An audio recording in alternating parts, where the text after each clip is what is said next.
राष्ट्रवादी शरदचंद्र पवार पक्षाचे नेते आमदार जितेंद्र आव्हाड यांना अतिउत्साहीपणा चांगलाच भोवल्याचं दिसतंय।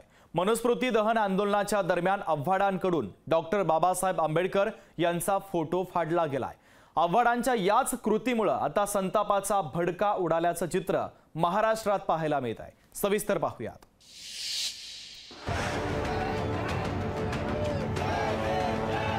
राष्ट्रवादी शरदचंद्र पवार पक्षाचे आमदार जितेंद्र आव्हाडांचं मनुस्मृती दहन आंदोलन त्यांच्यावरच उलटलंय। महाडमध्ये मनुस्मृतीचं दहन आंदोलन करताना जितेंद्र आव्हाडांकडून डॉक्टर बाबासाहेब आंबेडकर यांचा फोटो फाडला गेला। तो फोटो जेव्हा फाडला गेला तेव्हा एका कार्यकर्त्यानं त्यांना अडवण्याचा प्रयत्नही केला, पण आव्हाडांचं त्याकडे लक्ष नव्हतं।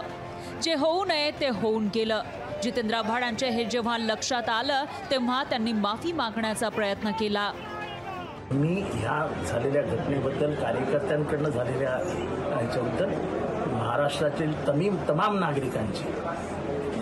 नागरिकांची ऋण होऊन नतमस्तक होऊन माफी मागतो। एकदा भूमिका घेतली की कधीही माफी मागितलेली नाही। ज्या अर्थी मी माफी मागतो आहे त्या अर्थी त्याच्यामध्ये मी मनापासून बोलतोय। कृपया महाराष्ट्रातल्या जनतेने मला माफ करा। जितेंद्र आव्हाडांनी जे कृत्य केलं त्याचा शिवसेनेनं निषेध केलाय। आव्हाडांना दलित जनता माफ करणार नाही असं शिवसेनेनं म्हटलंय।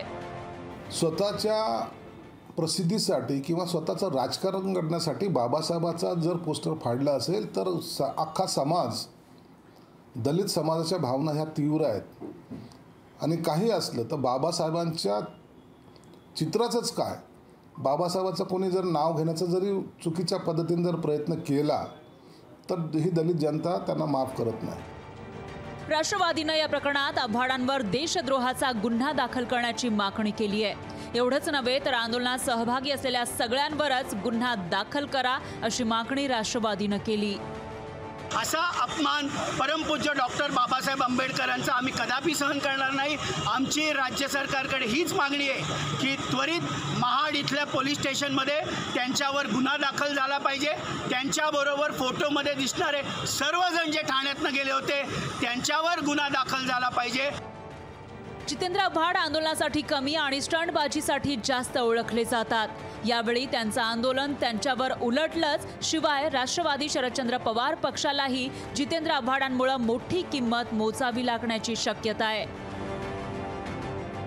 भारत गोरेगावकरसह लोकशाही मराठी, महाड। लोकशाही मराठी ऐका, पहा, जागरूक रहा।